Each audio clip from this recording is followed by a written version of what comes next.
época del padre de la medicina, Hipócrates ya diagnosticaba y trataba las primeras patologías anorrectales, como son las hemorroides. Incluso en algunos casos las cauterizaba.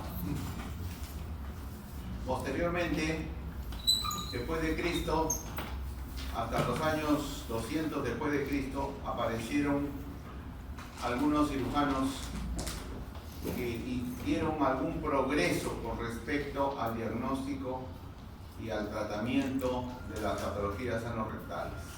Tal es el caso de Celsius, Galeno.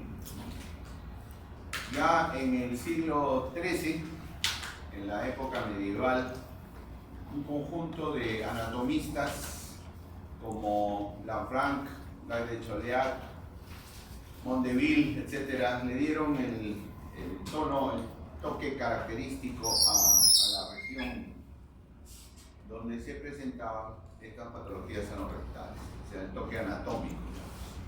Pero acá en la historia ocurre algo muy sobresaliente y resaltante negativamente. Durante los años 1800 y 1850, la cirugía tiene un estancamiento, porque las creencias de la época decían: ¿para qué necesitamos cirujanos si hay peluqueros? Entonces le dieron más importancia a lo empírico, ¿no? Y se estuvieron manejando las patologías de esta región en forma empírica, ¿no? Obviamente con una alta morbimortalidad de la época. Hasta la época del Renacimiento, la cual retoma nuevamente los científicos de la época los estudios anatómicos, quirúrgicos, y ver qué otras patologías además de la hemorroide se presentaban.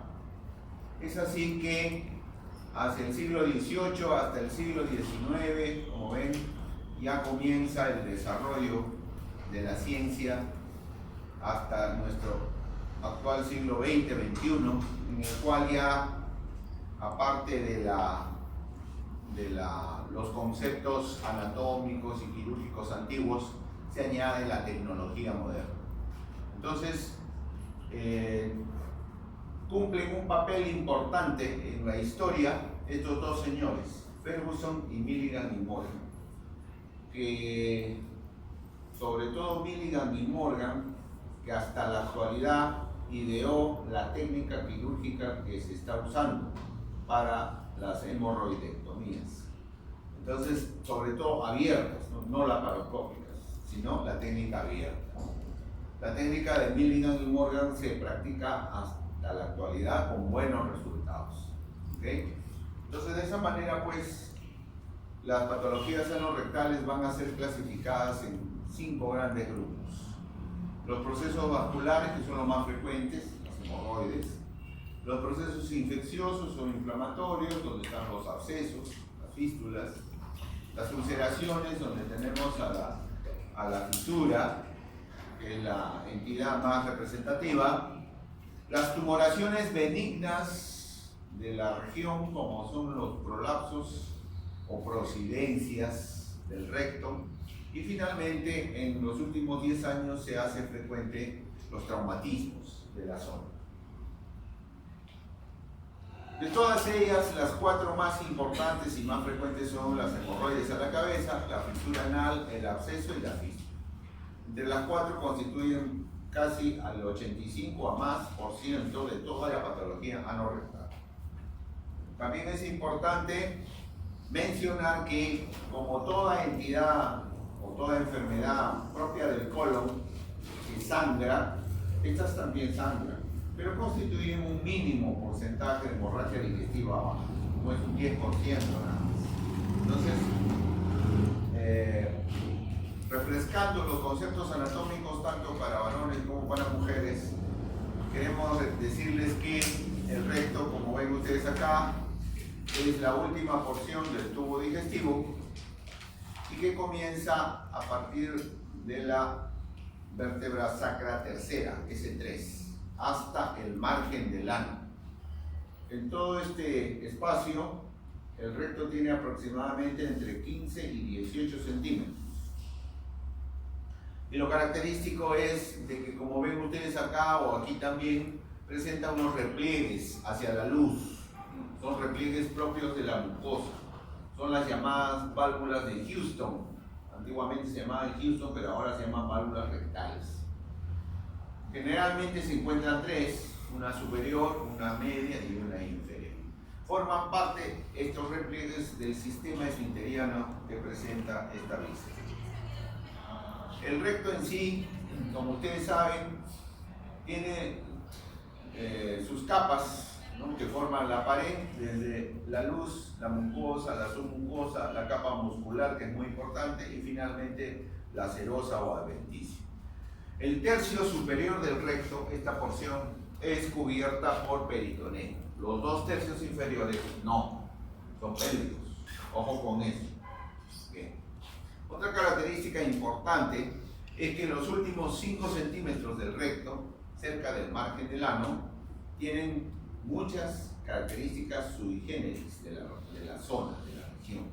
Esta zona se llama canal anal o canal rectal y presenta, como ustedes ven, doble tapiz en su luz. La piel que de la región glútea viene ingresando, que se junta con la mucosa que viene descendiendo del sigmoides. Entonces tiene doble tapiz cutáneo mucoso. Y justamente a ese nivel, cuando se junta la piel con la mucosa, presenta estos repliegues que ven ustedes acá y que anatómicamente son llamados las columnas de Morgani, las famosas columnas de Morgani.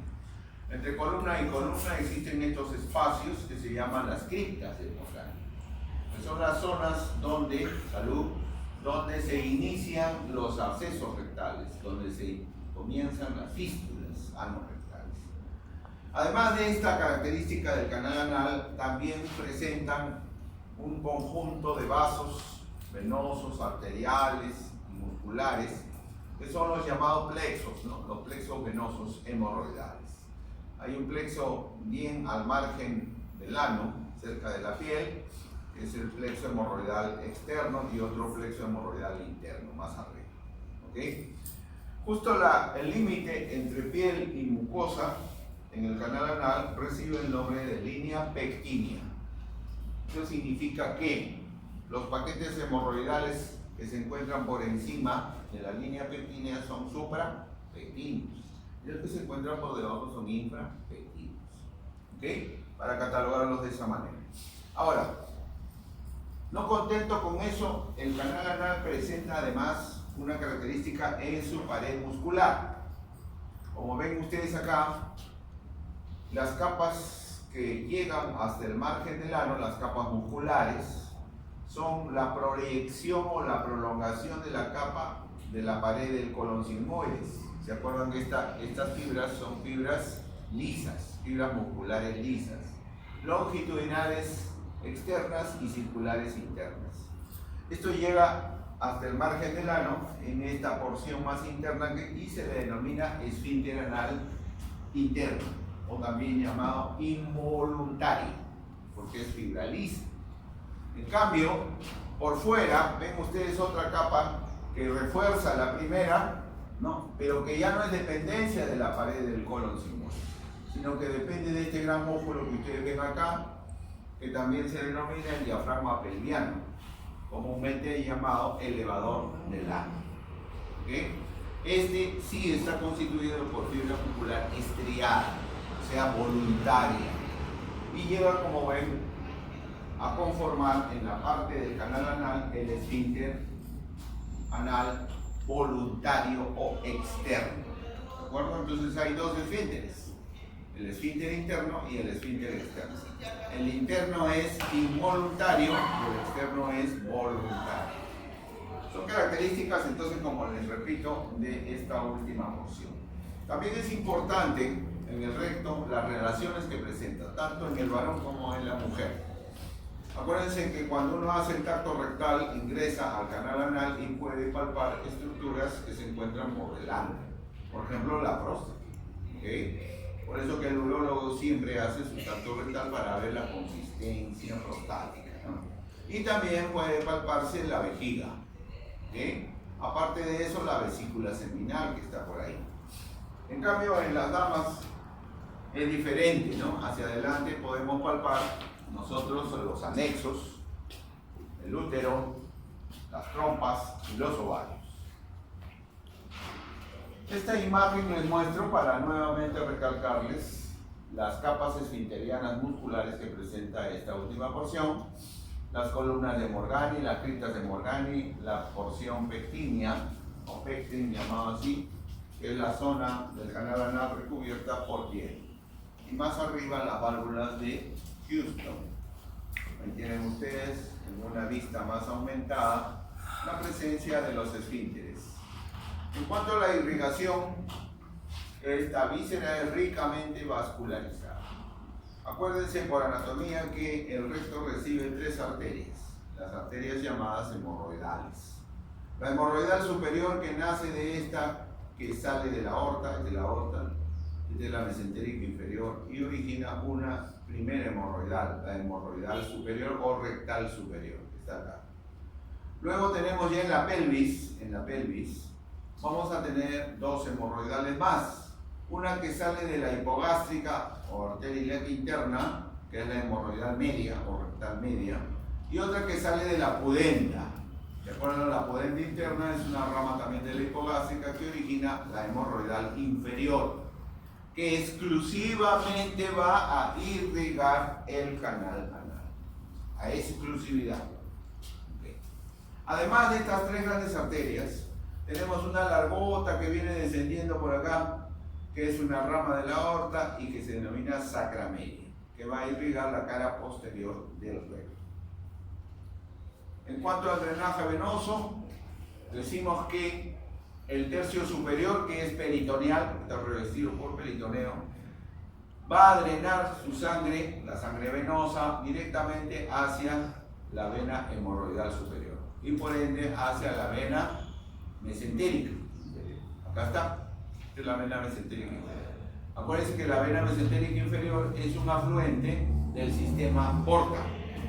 Eso significa que si yo tengo un paciente cirrótico, entonces automáticamente puedo deducir, ¿no?, que están dilatadas las venas hemorroidales superiores por congestión.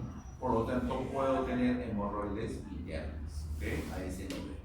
En cambio, las venas hemorroidales medias y las inferiores van directamente al torrente de la ilíaca interna, o también llamada vena hipogástrica, y de ahí se derivan hacia la cava inferior, al torrente sistémico.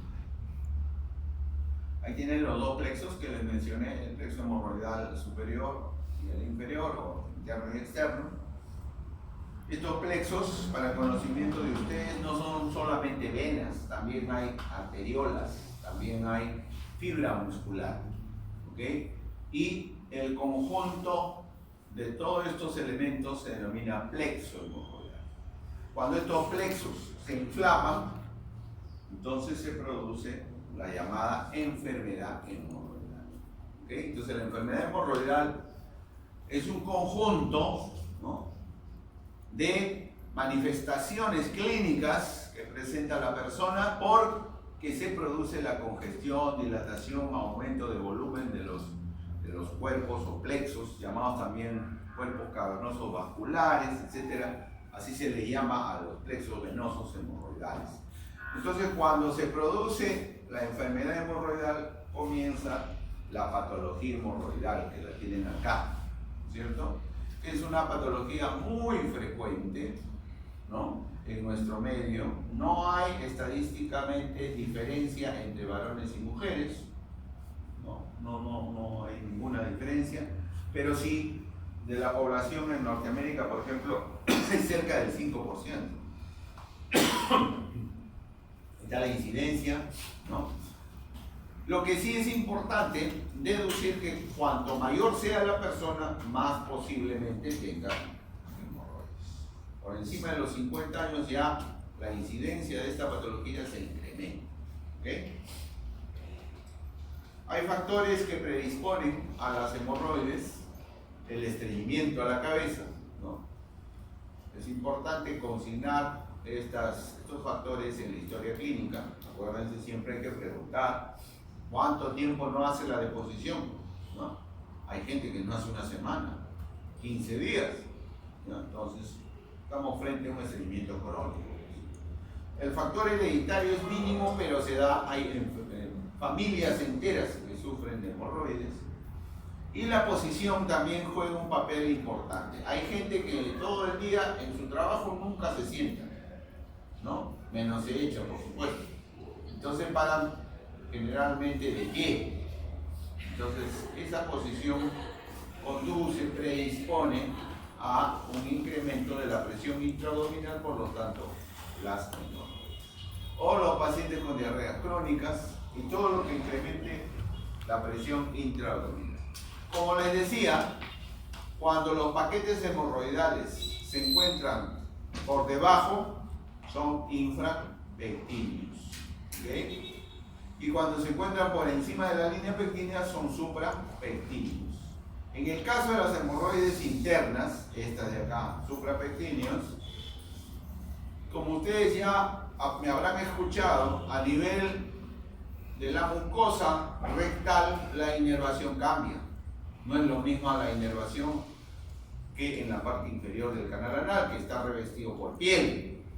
La piel recibe inervación somática, acuérdense de eso. En cambio la mucosa no, la mucosa recibe inervación neurovegetativa. Por lo tanto, la inervación somática es escasa, son paquetes suprapectíneos, el plexo está debajo de la mucosa, o sea, son submucosos, y el drenaje generalmente es al sistema portal.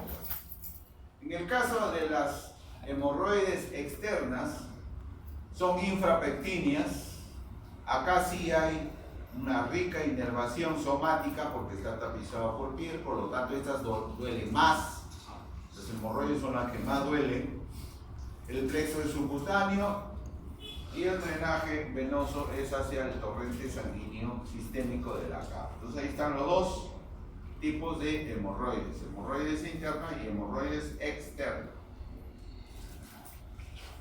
La localización más frecuente cuando uno hace la ectoscopía del canal anal, es importante ubicar que en el cuadrante anterior y posterior derecho, por ahí pueden protruir los paquetes hemorroidales con más frecuencia. En cambio, en el lado izquierdo es solamente en el lado lateral. Ustedes ven este croquis, ven ustedes en el lado derecho hay más frecuencia de protrusión de paquetes hemorroidales, anterior y posterior, que el izquierdo. Para el diagnóstico, como toda entidad patológica, hay que hacer una buena historia clínica, un buen examen y, por supuesto, realizar el tacto rectal, que poco lo hace. En última instancia, si hay duda, aún así, entonces se procede a los procedimientos endoscópicos. Ahí tienen a la proctoscopía, la rectosigmoidoscopía, y esto ya es menos frecuente, más raro, adelante, la tomografía o la colonoscopia. Este es el examen endoscópico que debe hacerse siempre, sobre todo pidiéndole al paciente que puje. Basta con que el paciente puje, puede protruir ya y el diagnóstico está hecho. Hemorroides, ¿okay? Hay que también realizar el tacto rectal, ahí está, con el objetivo de que los paquetes hemorroidales que no protruyen puedan estar a nivel suprapectíneo, ¿okay? O sea, sean internos. Igualmente, para evaluar la tonicidad del esfínter, es importante, ¿no?, ver si el esfínter voluntario está tónico, hipertónico o hipotónico. Y por supuesto, la palpación de estructuras aledañas. En cuanto a la clínica, las hemorroides internas son las que más sangran y las que prolapsan, o sea, las suprapectíneas. En cambio, las externas son las que más duelen, las más dolorosas, y también producen proceso inflamatorio a nivel de la región perianal, o sea, tumefacción. Se clasifican las patologías hemorroidales en 4 grados, como ven ahí. El primer grado, como ven, son hemorroides que salen de la luz, pero no hay prolapso. ¿Okay? Puede producir sangrado, pero pequeño, poco sangrado. Grado 1. Son hemorroides incipientes, le llamamos así. En el grado 2 ya protruyen. Durante la evacuación uno va al baño, empuja y sale la hemorroides, pero espontáneamente se introduce en forma espontánea. Ese es el grado 2. También lo consideramos una hemorroides incipiente. El grado 3, cuando hay prolapso de los paquetes hemorroidales durante la evacuación, pero no se reducen espontáneamente. Entonces el mismo paciente tiene que reducirlas manualmente. ¿Okay? Y finalmente el grado 4, que son las hemorroides que más se complican. Estas sí protruyen, sangran y ya no se reducen. Son las que más se complican. Y la complicación más frecuente de una hemorroide es la trombosis. La trombosis hemorroidal generalmente es una emergencia quirúrgica. ¿Okay? Acá hay un paralelo entre lo que es prolapso y la sintomatología de sangrado. Fíjense cómo en el grado 1 no hay prolapso, pero sí hay sangrado. En el grado 4, que es el grado mayor, hay prolapso, no se reducen y hay rectorragia, dolor, trombosis. Entonces, la diferencia pues es abismal, ¿no? Para el manejo de estas patologías, inicialmente debe ser conservador. Nunca aventarse de frente, cuchillo, no es así. ¿Okay? Siempre primero hay que intentar un manejo conservador. Y ese manejo conservador consiste en una dieta especial, rica en fibra, combatiendo de esta manera el estreñimiento. Además de eso, una buena higiene de la zona, cremas, ¿no?, antiinflamatorias locales que pueden dar algún resultado positivo.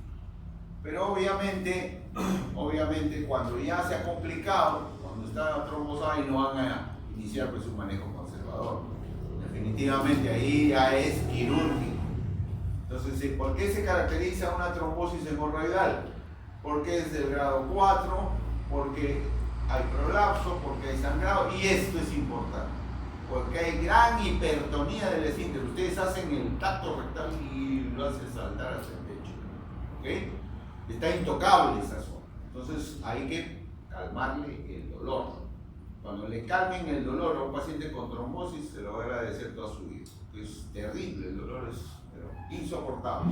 Entonces va a cirugía de frente. Entonces miren, ahí tenemos una hemorroides trombosada, ¿no?, ya de color casi negruzco, tiende a la necrosis. Los paquetes se necrosan. ¿Okay? Y hay que evitar eso, pues hay que evitar que llegue la necrosis, porque puede originar una sepsis, es un foco infeccioso. ¿Okay? Entonces hay que hacer la cirugía inmediata. Ahora, hay personas en las cuales tienen su trombosis hemorroidal y no van a médico. Nada, señor, no quieren, tienen miedo. Entonces, ¿qué pasa con el paquete hemorroidal trombosado? Se drena solito.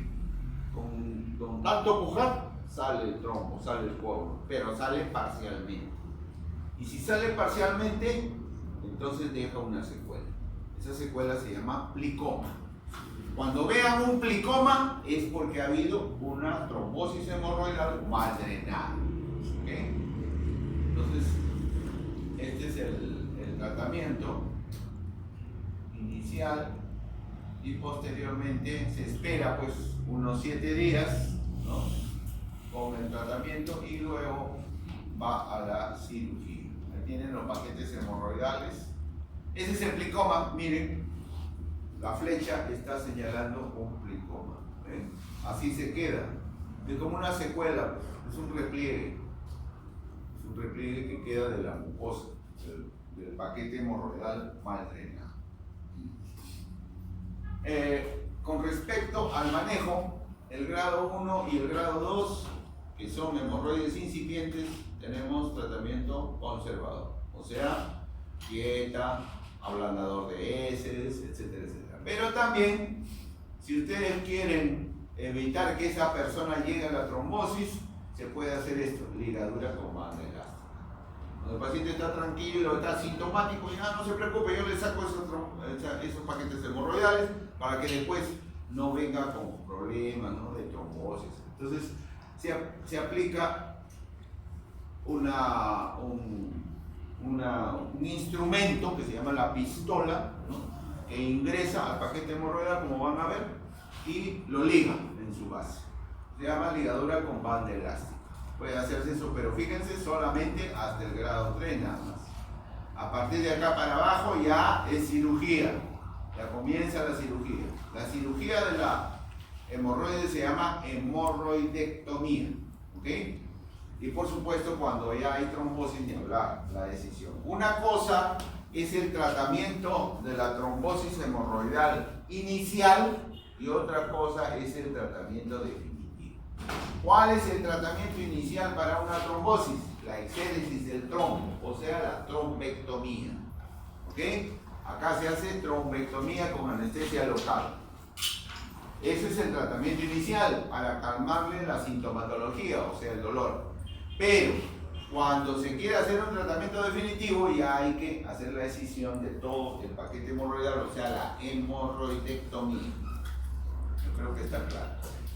Entonces acá está el manejo endoscópico, ¿no? De la ligadura con banda elástica y abajo tenemos la cirugía. Hay también otros tratamientos como la escleroterapia, la fotocoagulación, la ablación con láser que no dan buenos resultados. Hasta el momento, lo único que da buenos resultados aparte de la cirugía es la ligadura con banda elástica. Pero ligadura con banda elástica solamente para los primeros grados de hemorroides. Esta es la técnica llamada de Barrón.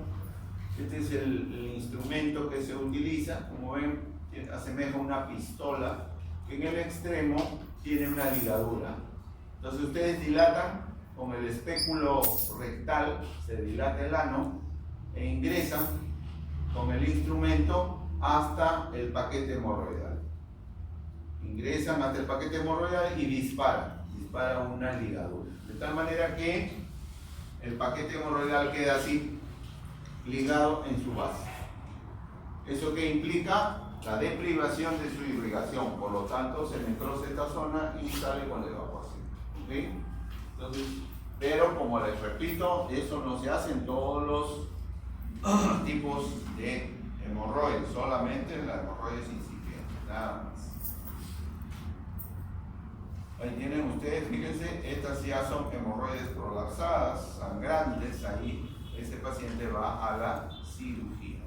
Entonces, la hemorroidectomía tiene dos técnicas, la técnica cerrada y la técnica abierta. La técnica cerrada se denomina también la técnica de Ferguson, Hill-Ferguson. ¿En qué consiste? Acá, en la imagen A, ven ustedes que se ubica, se dilata el ano con el espéculo anal, se ubican los paquetes hemorroidales y se infiltran con anestésico local, silocaína, por ejemplo, al 2% sin epinefrina. Luego de haber infiltrado bien toda la zona, se procede a disecar el paquete. Lo traccionas, lo están traccionando y lo diseca con una mesa, hermano. O sea, le saca toda la mucosa, ¿ven? Le saca toda la mucosa. Luego de haber sacado toda la mucosa, se liga en la base. Se hace una ligadura, como ven ustedes acá, y se corta por encima de la ligadura. Entonces, la técnica cuando termina ahí, tiene tres paquetes, como hemos visto son tres generalmente, dos derechos, uno izquierdo, y se procede al cierre de la zona, ¿ok? Se cierra con puntos. Esa es la técnica cerrada. Pero esta técnica ha tenido mucha incidencia de ISOs. Ya saben qué es ISO, la infección del sitio operatorio. Entonces acá se hacen abscesos, etcétera, ¿no? Entonces hay que abrir otra vez. Entonces, por ese motivo no se ha dejado en desuso la técnica cerrada. Lo que sí se hace en la actualidad es la de Milligan y Morgan, que es la técnica abierta, que es la misma, pero ya no se procede al cierre de las heridas. Se quedan estas heridas abiertas. Son tres heridas que cierran por segunda intención. Como ven ustedes acá, las heridas quedan abiertas con sus muñones. ¿Okay? Y esto cierra, pues demora obviamente 15 días para que cicatrice la zona. En esos 15 días el paciente tiene que estar sometido a una dieta especial, una dieta blanda, no puede comer de todo, etcétera, etcétera, etcétera, ¿no? Entonces, ese es el inconveniente, digamos, de la técnica abierta, pero al final queda muy bien. ¿Okay? Así, miren, Milligan y Morgan, 3 heridas donde han estado pues, los paquetes hemorroidales. Con la venida de la tecnología, tenemos nosotros una técnica más, que es la técnica del hongo, que consiste en la utilización de una grapadora circular. O sea, es ya un instrumento que se encarga de ligar los paquetes hemorroidales y resecarlos a la vez. ¿Okay? Y esta técnica con grapadora circular tiene mucha menor incidencia de dolor en el postoperatorio. Imagínense pues con una técnica de Milligan y Morgan, con las heridas abiertas, que haga la deposición. Es dolorosísimo. Porque el ano se dilata y le hace ver estrellas. Entonces está con analgésico permanentemente. Esto no sucede con esta técnica. ¿Okay? Con esta técnica se minimiza al máximo el dolor. Obviamente cuesta. Obviamente. Esto se hace pues en las clínicas más grandes o en seguro, ¿no? Pero en MINSA todavía no hay eso. ¿Okay? Entonces ahí tienen, miren, estos son los paquetes hemorroidales. Este es el aparatito que ingresa en la luz del canal anal, como ven ustedes ahí, y procede a la resección de los paquetes y a la ligadura. Al final sale el aparatito, ¿ven? Quedando de esa manera suturada toda la zona donde han estado los paquetes hemorroidales, y en el aparato se evidencian los paquetes hemorroidales. Es rapidísimo, ¿no? Cuestión de media hora y se acabó. Entonces, esa es la técnica de grapadora circular, técnica del hongo. Ahora, con respecto a la trombosis, hemos dicho que para la trombosis hay dos manejos: el manejo inicial, que es la trombectomía, y el manejo definitivo, que es la hemorroidectomía. El manejo inicial se hace astentópico, se infiltra, ¿ven? La piel bien infiltrada con silocaína, con anestésico local, se procede a realizar la apertura del paquete trombosado, se abre y se drena, se presiona y sale todo el trombo, como una morcilla, así sale. Entonces eso libera al paciente de la sintomatología del dolor, le calma el dolor. Entonces esa herida abierta del paquete hemorroidal queda para cerrar por segunda instancia. Se granula solito, no se cierra. Ojo, no se cierra. Entonces queda pues de esa manera abierta la herida para que cierre por segunda. Este es el plicoma que les mencionaba, que es una trombosis hemorroidal mal drenada. Complicaciones de las hemorroidectomías. Hay dos tipos: las inmediatas y las tardías, o tempranas y tardías. Dentro de las tempranas observen ustedes una gran frecuencia de retención urinaria, pero es una retención urinaria temporal, ¿ok? No es definitiva. Durante unas horas el paciente no puede emisionar. Entonces se va a hacer reeducación vesical, se pone una sonda de Foley, que ya la conocen, y se le clampa la sonda durante horas y luego se desclampa y así, para que el músculo detrusor comience a contraerse. Ya después de unas horas se retira la sonda Foley y ya no hay retención. Esto es importante, ¿no? Saber que estos pacientes van a hacer retención urinaria en el postoperatorio, por lo tanto estos pacientes tienen que ser sondeados. Durante las complicaciones tardías, que se presentan días después, aparte de los ISOs, tenemos también las fisuras y las recidivas, o sea, cuando no se drena bien el paquete hemorroidal o no se reseca bien, puede haber una recidiva, regresa otra vez, y otras menos frecuentes. El otro grupo de patologías anorrectales son las enfermedades infecciosas, y ahí están a la cabeza los abscesos. Los abscesos obedecen a dos orígenes: el origen específico y el inespecífico, siendo más frecuente el origen inespecífico. ¿Por qué se da esto? También llamado criptoglandular, que le ven ahí. Porque el paciente estreñido, cuando va a hacer la deposición, ¿qué pasa? Las heces duras, solidificadas prácticamente, atraviesan el canal anal, desgarrando el canal anal, desgarran la cripta, sobre todo las criptas de Morgani. Por eso se llama criptoglandular. Entonces ese pequeño desgarro de la mucosa, de la cripta, origina una infección a ese nivel, por lo tanto el absceso. Son los más frecuentes. ¿Por qué? Porque el estreñimiento es muy frecuente entre las personas. Y los específicos cuando obedece a una enfermedad de fondo, un tuberculoso, ¿no? Un paciente oncológico, ¿ves? Un paciente neoplásico, o también cuando ha habido lesiones por cuerpo extraño dentro de la luz del canal. Entonces, son generalmente abscesos producidos porque ha habido alguna enfermedad de fondo. El absceso anorrectal, entonces, se produce o se inicia por traumatismo de las criptas, como ya he mencionado. Y son de 4 tipos, como ven ustedes ahí. El absceso perianal, que es el más frecuente. Luego tenemos el isquiorrectal, que es el más peligroso. El interesfintérico. Y finalmente el supraelevador, que es el más raro. Acá tenemos los 4, miren. Este es el más frecuente, el perianal. Está debajo del esfínter voluntario. Este es el más peligroso, es el isquiorrectal. ¿Por qué? Porque ocupa esta fosa, la famosa fosa isquiorrectal, que conocen por anatomía. Luego tenemos el interesfintérico y finalmente el supraelevador, que está por encima del peritoneo. Entonces, cuando tenemos un absceso isquiorrectal, ¿por qué es peligroso? Porque la capacidad que tiene la fosa isquiorrectal es tan grande que puede disecar hacia el otro lado, hacia la otra fosa isquiorrectal, formándose los famosos abscesos en herradura. Son los abscesos en herradura. Y son peligrosos, ¿por qué? Por la cantidad de pus que albergan. Eso puede originar una sepsis tranquilamente en la persona. No hay una edad, pero generalmente son personas jóvenes las que sufren de esta patología. No hay diferencia mayor entre varones y mujeres.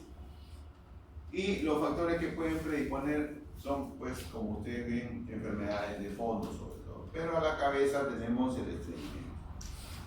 La clínica de un absceso es importante conocer, pero el síntoma cardinal del absceso es el dolor. No hay absceso que no duela, todos duelen. Y es un dolor de tipo pulsátil. Así lo define el mismo paciente. Doctor, me pulsa, me duele. Entonces, ¿ya? Y sobre todo cuando va a defecar con mayor dosis. Duele mucho más. En algunos casos, sobre todo personas jóvenes, hacen fiebre, escalofríos, alza térmica, ¿no? Náuseas, vómitos, bueno, en fin, o retención urinaria. Al examen es importante identificar la zona tumefacta, o sea, la zona con el proceso inflamatorio, ¿no?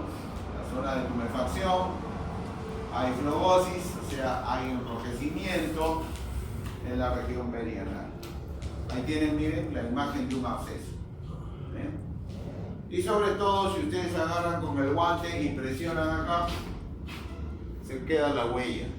Eso se llama renitencia. Entonces, ese signo es importante verlo. ¿Por qué? Porque hay una cavidad ahí que está llena de líquido, de pus. Los abscesos generalmente tienen múltiples floras bacterianas dentro de su contenido. Cuando se manda a cultivar la secreción purulenta de un absceso, el germen que más frecuentemente se encuentra es el Bacteroides. Es un germen anaeróbico, eso es el más frecuente. ¿Okay? Es importante también realizar, cuando no se evidencia espectroscópicamente el absceso, realizar el tacto rectal, porque puede ser un absceso interesfintérico o más poco frecuente el supraelevador. Y por supuesto, para realizar los otros procedimientos que ya les he mencionado, la palpación de la próstata o en su defecto el esfínter, la tonicidad del esfínter. ¿Qué hay que hacer con el absceso? Hay que drenarlo, obviamente. Entonces se hace una incisión y se procede al drenaje. Así. Entonces, y acá tengo que ser bien claro, porque el interno muchas veces le hace el corte y lo presiona, se acabó, y eso es todo lo que hace. Entonces, mal, ¿no? ¿Por qué? Porque aquí la cavidad del absceso, esta cavidad, está trabeculada, o sea, está tabicada, múltiples tabiques.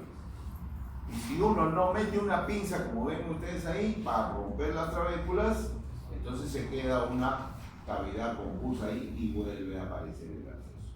Entonces, esto se llama debridamiento. El debridamiento consiste en introducir un instrumento a la cavidad y romper las trabéculas. O sea, no solamente hay que drenarlo, sino también hay que debridarlo. ¿Okay? En algunos casos utilizan la irrigación con solución salina, que puede ayudar bastante. Y el drenaje, pues por supuesto, ¿no? Se puede dejar un dren generalmente laminar, como un perros, para que drenen las primeras 48 a 72 horas. Por ejemplo, acá han abierto el absceso y está saliendo la agua. Los antibióticos a criterio del cirujano. Si está muy comprometido el estado general del paciente, hay que usar antibióticos, si no, no. Luego tenemos la otra entidad patológica inflamatoria, que son las fístulas. ¿Qué cosas son las fístulas? Son trayectos anómalos, ¿okay? Que generalmente son consecuencia de un absceso rectal. Son la consecuencia de un absceso. Mal drenado, mal tratado. Entonces, una fístula es un trayecto anómalo que tiene un orificio interno y un orificio externo. El orificio externo sale a la piel de la región perianal. Entonces, cuando se produce esta entidad, tenemos 4 tipos. Acá lo tienen. El interesfintérico, que es el más frecuente, ¿no? Luego tenemos el transesfinteriano, que atraviesa los dos esfínteres, interno y externo, o voluntario y involuntario. El supraesfinteriano y el extraesfinteriano, que es el menos común. Ahí tienen una imagen de una fístula con orificio externo. Este es el ano y acá está el orificio externo de la fístula. Entonces, cuando uno presiona acá, sale pus por el orificio externo. Bueno, entonces estamos frente a un trayecto fistuloso. Acá tienen la más frecuente, la interesfinteriana, ¿ven? Entre los dos esfínteres, externo e interno. Esta es la transesfinteriana. Obviamente, cuando ustedes tengan estos pacientes, acá ya no hay continencia. Entonces, el paciente es incontinente, pues, si el esfínter está cortado. Entonces, el paciente le va a decir, doctor, no puedo contener la deposición, se sale. Ahí está el problema. Luego tenemos el otro tipo de fístulas, ¿no? Como son la extraesfinteriana por fuera de los esfínteres y la supraesfinteriana por encima del esfínter. Son las menos frecuentes. Para el diagnóstico de una fístula es importante visualizar la ectoscopía mediante el espéculo anal. Luego también la exploración. Ustedes conocen a la sonda canalada, muchas veces se puede explorar por el esfínter externo para visualizar el esfínter interno. O de lo contrario, ustedes con el orificio externo de la fístula le inyectan azul de metileno con una jeringa y dilatan el ano y ven por dónde está saliendo el azul de metileno. Por ahí tienen el orificio interno de la fístula. Entonces, de esa manera ubican los dos orificios. Ahí tienen, miren. Esta es la forma como están ingresando con el azul de metileno para ubicar el orificio interno. Pero esto puede ayudar con fístula única, pero hay pacientes que tienen múltiples fístulas. Entonces ahí ya se complica la cosa. ¿Okay? Entonces, cuando hay múltiples fístulas, generalmente estos pacientes obedecen a una enfermedad de fondo. Son pacientes inmunosuprimidos, o VIH generalmente. Pacientes oncológicos. Entonces, acá están todas las enfermedades que pueden producir fístulas. La clínica fundamental de la fístula es una región perineal húmeda, que generalmente siempre está humefacta, dolorosa, ¿no? Y al tracto rectal se palpa pues, un cordón, ¿no? Fistuloso, que es el trayecto fistuloso, ¿no? Doloroso también. Y cuando se presiona sale pus, drena pus. Esta del círculo vicioso de la fístula. Cuando hay tumefacción hay secreción y eso hace que el periné esté blando, hay dolor, calor local, rubor y fiebre. Entonces, es la característica. Un examen importante que nos ayuda a la detección de la fístula es la endosonografía. Miren esta imagen, es una ecografía de la región del canal anal. Observen acá, todo esto es normal. En 4 tenemos la luz del canal anal y luego la pared, ¿no es cierto? Los esfínteres, ¿no? Internos, externos, la mucosa, la submucosa.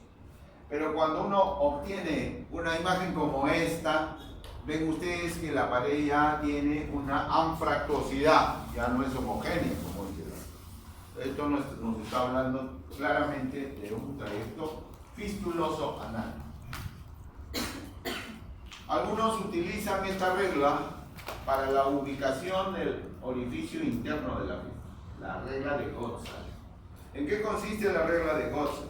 La regla de Gottshall consiste, acá tienen un croquis, miren, este es el periné, acá están los genitales, acá atrás están los glúteos, se traza una línea, que es la línea punteada, llamada transperineal o línea transversal, ¿no? Cuando, acá tienen el ano, el margen del ano, entonces cuando el orificio externo está ubicado por detrás de la línea transperineal, o sea, en este caso, se asume que el orificio interno lo vamos a encontrar en la línea media del canal. Acá está. Ahí, entonces uno explora esa zona con el espéculo anal y ahí debemos encontrar el orificio.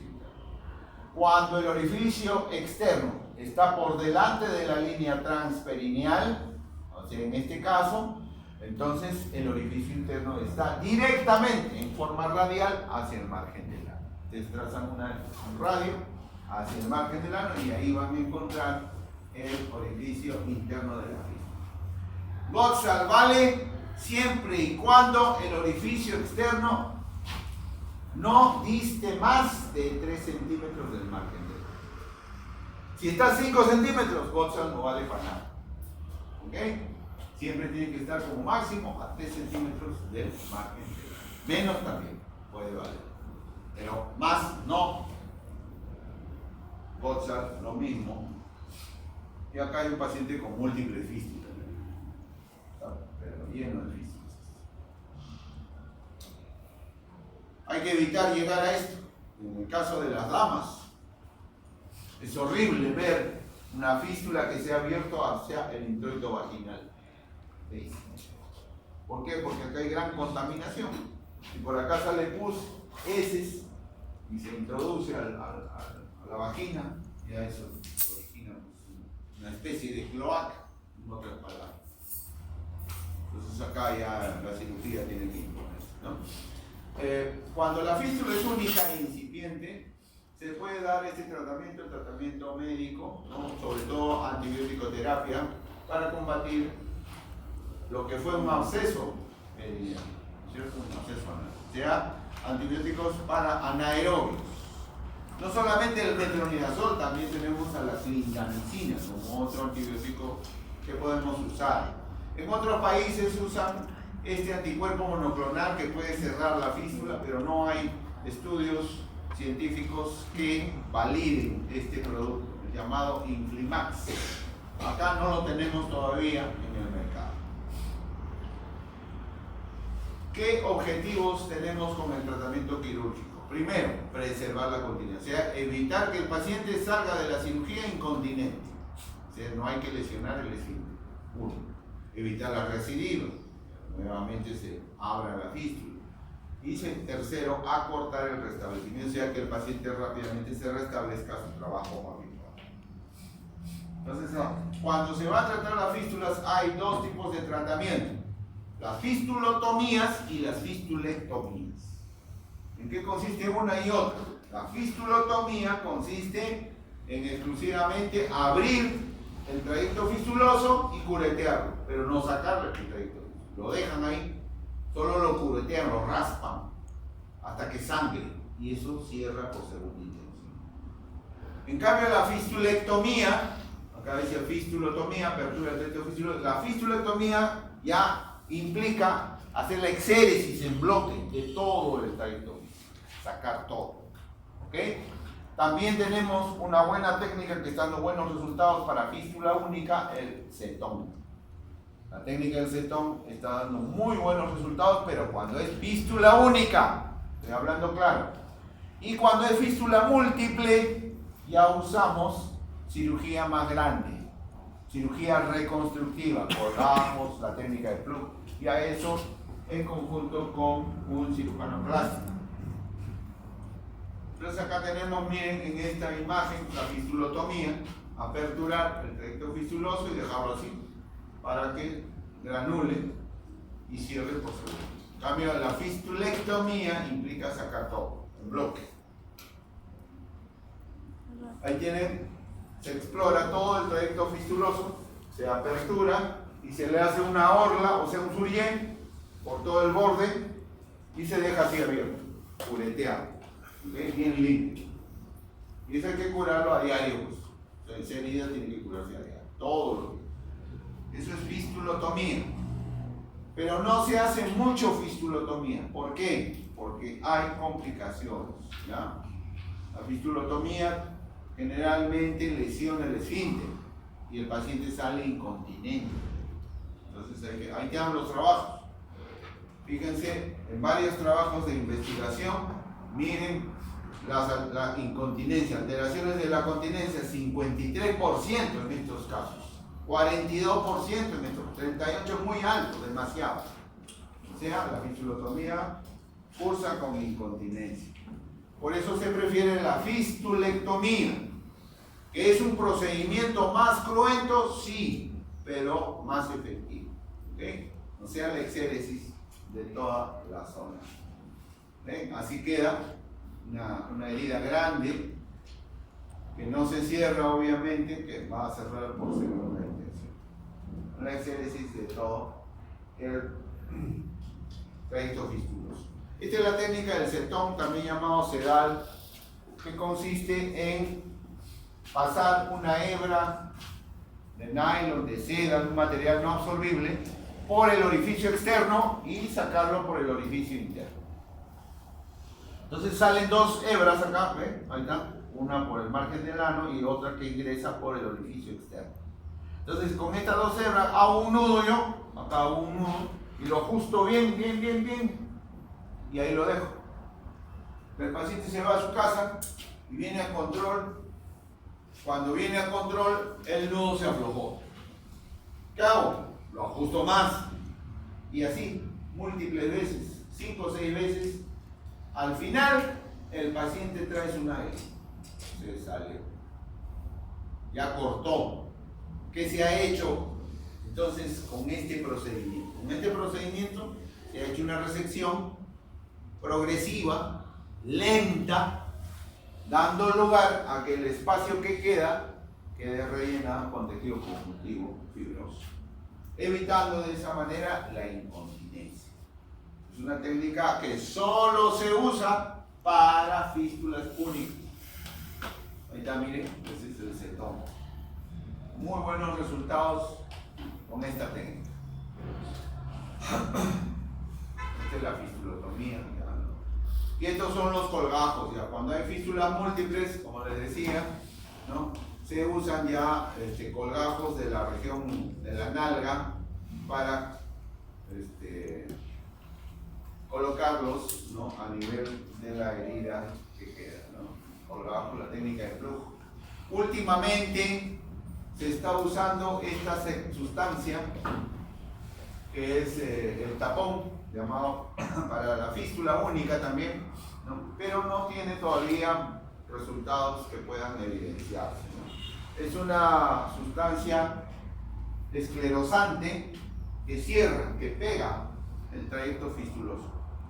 Bueno, es lo que se está usando en la actualidad. En algunos casos da buenos resultados, en otros no, hay recidivas. Pero todavía no tenemos evidencia. Cuando ya salgan estudios, se mostrará la evidencia, si es factible o no. Luego, el otro grupo de las heridas tenemos la fisura. La fisura anal es una úlcera, una herida, que se presenta generalmente en el canal anal. en la cara posterior. ¿Okay? En la incidencia es en personas jóvenes, no hay mayor diferencia entre varones y mujeres, siempre va a estar ubicado casi siempre en la cara posterior del canal anal. Y la fisura se da, ¿por qué? Por una gran hipertonía del esfínter anal interno. Está duro el esfínter contracturado, por lo tanto la fisura duele, muy doloroso. El origen, la causa de la fisura puede ser primaria o secundaria. Las más frecuentes son las primarias. ¿Por qué? Por el trauma que produce el estreñimiento con las heces duras al pasar por el canal. Se produce una lesión, una herida. Y la secundaria cuando obedecen a enfermedades de fondo, que son las mismas: tuberculosis, inmunodeficiencia, sífilis, etcétera, etcétera. Ahí tienen la fisura, miren, siempre va, en un 90% va a estar ubicada en la cara posterior. Podemos clasificar a las fisuras de acuerdo al tiempo de evolución en fisuras agudas y fisuras crónicas. Se llama fisura aguda cuando tiene menos de 6 semanas de evolución y fisura crónica cuando tiene más de 6 semanas. La fisura aguda generalmente duele mucho más, la sintomatología es más alarmante. Y se caracteriza porque tiene una zona de flebosis, tumefacción, se nota en el examen microscópico. En cambio, la fisura crónica duele menos y ya está llena de fibrina. ¿Conocen ustedes la fibrina? Es un tejido blanquecino, ¿no? Que le da la cronicidad al cuadro. Entonces ahí tienen el paralelo entre lo que es fisura aguda y fisura crónica. Vuelvo a repetir, la mayoría de las fisuras está ubicada en la cara posterior. Hay también anteriores, pero son mínimos. ¿Sí? Ahí tienen, miren, espectroscópicamente cómo se ve una herida, una fisura, ¿no? ¿Por qué se produce la clínica del dolor? Por este motivo.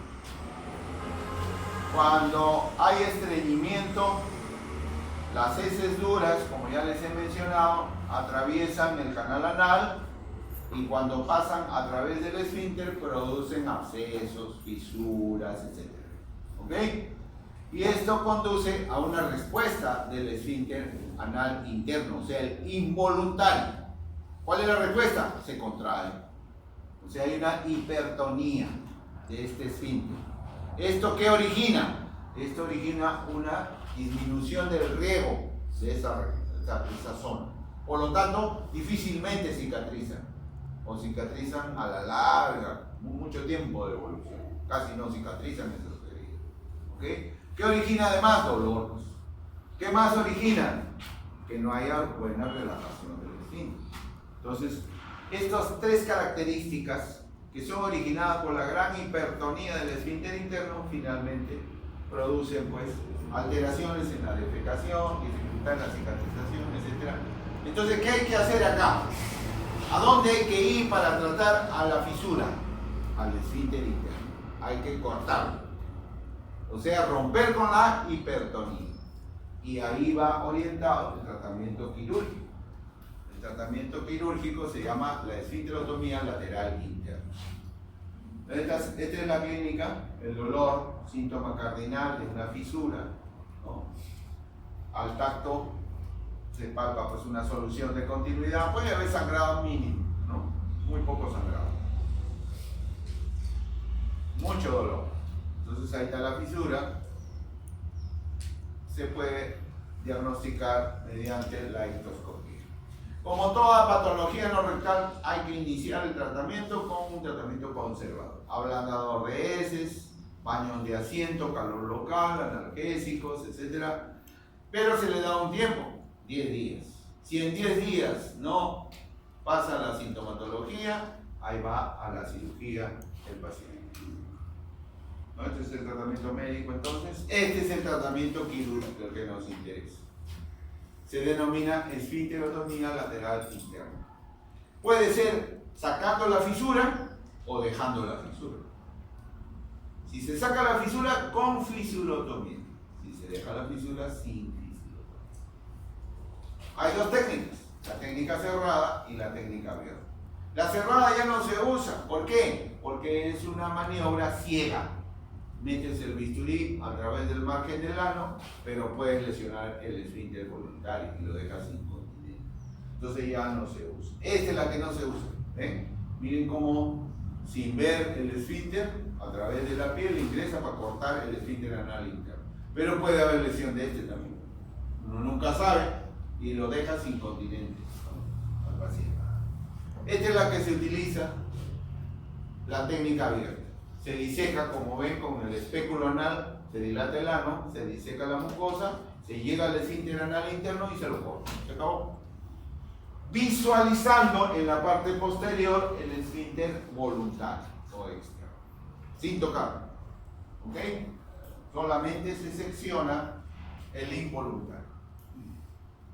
Y esta es la fisurotomía o técnica de Gabriel, que consiste en hacer un pequeño colgajo y posteriormente cerrar. El siguiente grupo de patologías son las tumoraciones benignas de la región rectal, los llamados prolapsos rectales o prosidencias rectales. Entonces miren cómo se puede salir en todo el recto a través del margen del ano. Esto se produce generalmente en pacientes de avanzada edad, viejitos. Pero hay que diferenciar dos emergencias. Uno, el prolapso, y dos, la prosidencia. El prolapso se da cuando sale parte del recto, o sea, la mucosa, la submucosa puede estar prolapsada. Y hasta la muscular, si quiere. Pero cuando sale todo el recto ya se llama prosidencia. Obviamente la prosidencia es más peligrosa que el prolapso. ¿Por qué? Porque generalmente la prosidencia no se vuelve a reducir, se queda fuera ya. Y eso sí es grave. ¿Por qué? Se puede perforar, se puede desgarrar, puede sangrar, etc. En cambio, el prolapso sí es factible reducir. Puede reducir. Es más frecuente en mujeres, sobre todo multíparas. La causa, hay varias, miren, generalmente obedece a pacientes con enfermedades neurológicas, cuando han tenido muchas gestaciones sobre el piso pélvico que ha quedado debilitado, el estreñimiento, y esto es frecuente en nuestro medio. Rectos y muelles redundantes. Hay poblaciones en nuestra sierra endémicas de lo que se llama megasigma, megacolon. ¿Okay? Sobre todo las poblaciones de la zona de Madre de Dios, Huancavelica. Toda esa zona, ¿por qué? Por el tipo de alimentación que tienen las personas, los habitantes. Pura harina, nada de fibra. ¿Okay? Ellos comen, en su plato le ponen tallarín, papa y arroz. ¿Se dan cuenta? Por exagerar. Pero es pura harina. Poca proteína, nada de verduras, nada de fruta, poca. ¿Se dan cuenta? Entonces, el tipo de alimentación muchas veces conlleva a esta patología. Acá tienen los grados del prolapso. Un prolapso incipiente cuando sale solo la mucosa, acá está saliendo mucosa y submucosa, y acá sale todo el recto y ya se llama prosidencia. Normalmente, prolapso o prosidencia, siempre hay incontinencia. No hay paciente prolapsado ni prosidente sin incontinencia. Todos tienen incontinencia. Ese es el síntoma más importante o el signo más importante, la incontinencia. Muchas veces uno ve esto en pacientes y está tentado a reducirlo, ¿no es cierto? Agarra tu guante y lo metes, que se acabó y ya se solucionó el problema. Pero puede ser contraproducente. Acuérdense que es una víscera y cuando manipulan una víscera se puede originar un reflejo vagal, ¿ok? Un reflejo parasimpático. La paciente se queda ahí y ¿qué hacen? A la sala de operaciones, corriendo a reanimarla, porque si no, ha pasado. Hay gente, hay cirujanos que han querido esto hacer en tópico y el paciente se ha desvanecido. Entonces hay que tener mucho cuidado con la reducción. ¿Okay? Acá tienen, miren, de costado, una paciente con prolapso, ¿no? Esta maniobra de reducción se llama la maniobra de Valsalva, pero es peligrosa, no hay que hacerla así nomás. Complicaciones de los prolapsos y de la irreductibilidad, que conlleva al anecdosis, bronquitis, hemorragias y ruptura del prolapso o perforación. Tratamiento. Hay dos tratamientos más utilizados. La técnica de Ripstein, que la ven ahí, que consiste en aperturar la cavidad pélvica, levantar el recto prolapsado y fijarlo al promontorio, al sacro. ¿Okay? Entonces, mediante puntos separados de sutura no absorbible. Como ven ustedes acá, miren, ya se ha levantado el recto y está fijándose mediante una malla. Agarran una malla de esa para hernia, le dan la vuelta al recto y lo fijan atrás. ¿De acuerdo? Pero esto ha traído alguna complicación. ¿Cuál? Que como esta víscera tiene movimiento, se puede obstruir. Y si se obstruye, sí, hay que reoperar la pasión. Entonces el Ripstein ha dejado de lado la complicación, la obstrucción baja. Se usa hasta la actualidad la promontofijación. Esto es lo que se usa hasta el momento. ¿En qué consiste? En hacer la resección del colon sigmoides y fijar, hacer la anastomosis terminal y fijarla al sacro. Sin malla. Sin malla. ¿A dónde se fija? ¿Qué parte del sacro? A la fascia de Waldeyer. ¿No lo conocen por anatomía? La fascia de Waldeyer es el periósteo del sacro. ¿Okay? Entonces, mediante sutura no absorbible, se fija con puntos separados del recto a ese nivel. Eso se llama promontofijación. Finalmente, la patología que viene siendo cada vez más frecuente es la presencia de cuerpos extraños en la luz del recto. Y esto obedece básicamente pues a muchas razones, es multifactorial. Y uno de los factores más importantes es el incremento de la delincuencia, el incremento del uso de estupefacientes, drogas, la drogadicción, la carcelería. Ustedes saben perfectamente que en nuestro medio nuestras cárceles están totalmente hacinadas. Acá nomás la San Jorge y la que está en Chorrillos está pero ya sobrepoblada. Entonces ese hacinamiento conlleva pues a este tipo de patologías, ¿no? Muchas veces el cuerpo extraño mediante una placa se puede evidenciar dentro de la luz del recto, ¿no? Entonces esto origina que actúe el cirujano extrayendo este cuerpo extraño. Y los cuerpos extraños que ingresan por el ano, ¿no? Generalmente son, por lo general, pacientes de sexo masculino, ¿no? Varones. Es importante establecer si el cuerpo extraño no ha lesionado o perforado la víscera del recto, porque ya estaríamos frente a una peritonitis, ¿okay? Con contenido fecal dentro de la cavidad pélvica. Entonces eso agrava el cuadro. El examen auxiliar que nos va a ayudar bastante en estos casos es la radiología, el diagnóstico por imagen.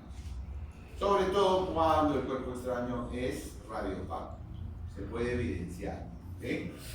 El laboratorio muy poco, casi no nos da, es las placas, las imágenes radiológicas las que nos van a dar el tipo de cuerpo extraño introducido. Hay que hacer obviamente el diagnóstico diferencial con las otras patologías anorrectales.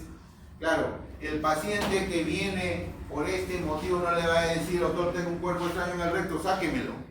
No, el paciente viene diciendo, doctor, tengo un sangradito a través del recto, quiero que me revise, puede ser hemorroide. ¿Y cuántas veces hemos visto esto? Ya, muchas veces. El paciente, pues, generalmente son varones, como bien dicen, y no jóvenes, de avanzada edad, por si acaso. ¿Okay? Entonces, para que vean ustedes, miren los cuerpos extraños que tenemos ahí. Ahí ustedes están observando cómo se introduce a través del recto esta pinza, la famosa pinza tirabala, la conocen, ¿no? De obstetricia, para jalar la placenta. Entonces la agarran así, es una pinza que tiene dos puntas, como la Bauhaus, así igualito, pero larga. Entonces agarran el cuerpo extraño y lo jalan y lo sacan. Pero hay que estar seguros de que el cuerpo extraño es cerrado. Porque si está hueco, porque pónganse que sea una botella no tapada, está hueco. Ustedes jalan, hacen presión negativa y se llevan toda la mucosa y se agarran. Peor. Entonces, tiene sus pros y sus contras hacer la extracción de esta patología. Lo que sí es importante en estos casos, ¿no?, establecer bien o planear el tratamiento quirúrgico que se le va a hacer. Y para eso tenemos que clasificar la lesión. Este señor Flint clasificó las lesiones del recto en 3 grados. El grado 1, cuando hay lesión mínima sin contaminación, perforación única, ¿no?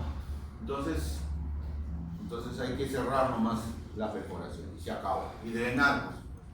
El grado 2 ya no. El grado 2 es una lesión transfixiante. ¿Qué significa transfixiante?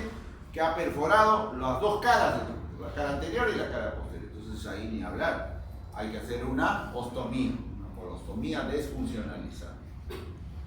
Y el grado 3 ya es con desvascularización. Ahí sí hay que hacer una resección, anastomosis y su drenaje respectivo. Entonces, el mismo Flynn sugiere el tratamiento. Para el grado 1, el cierre de la lesión. Para el grado 2, como les decía, la colostomía desfuncionalizante. Y para el grado 3, la resección. Importante es saber qué tipo de colostomía hacer. En este caso tiene que ser una colostomía temporal. ¿Y cuáles son las colostomías temporales? La Wangesten, NASA, ¿no es cierto? O la Biculis, ¿ok? El cañón de escopeta, como ven ustedes acá, ven, cañón de escopeta. ¿Okay? Siempre es importante el drenaje, porque es una zona contaminada. ¿Qué tipo de dren usamos acá? Laminar. ¿Ok? Laminar. Fíjense, el dren laminar sale por debajo del margen del lámina, por delante del saco. Ahí está la Wangesten, NASA o Biculis. Pero cuando la lesión ya es severa, con desvascularización, se puede llegar hasta el Hartmann, ¿no? Hasta el Hartmann, ¿no? O sea, Hartmann ya es permanente, es una ostomía permanente. Entonces acá, la boca proximal sale al exterior y la distal se cierra. Vale. ¿Ok? Y ahí tienen, ¿ven?, cómo una botella puede ingresar en la capacidad de la vena. Entonces, cuando uno tiene esto, pues, ni hablar, hay que tener mucho cuidado con la extracción de este cuerpo extraño. Siempre es importante, después de la extracción de un cuerpo extraño, hacer una revisión endoscópica. El endoscopista tiene que ingresar para ver si no ha quedado vidrio. Muchas veces se ha roto la botella adentro y quedan esquirlas de vidrio. Y eso puede originar perforaciones a posterior. Entonces hay que hacer una buena revisión de la zona y posteriormente dar de alta al paciente. Nunca se olviden de hacer el tacto rectal. Como ya les dije, creo en la clase pasada, los internos ya no hacen tacto rectal, no sé por qué. Cuando con este procedimiento tan simple se puede hacer un diagnóstico de las patologías que acabamos de mencionar. Muy bien, con esto creo que hemos terminado. Ok, vamos a pasar la lista.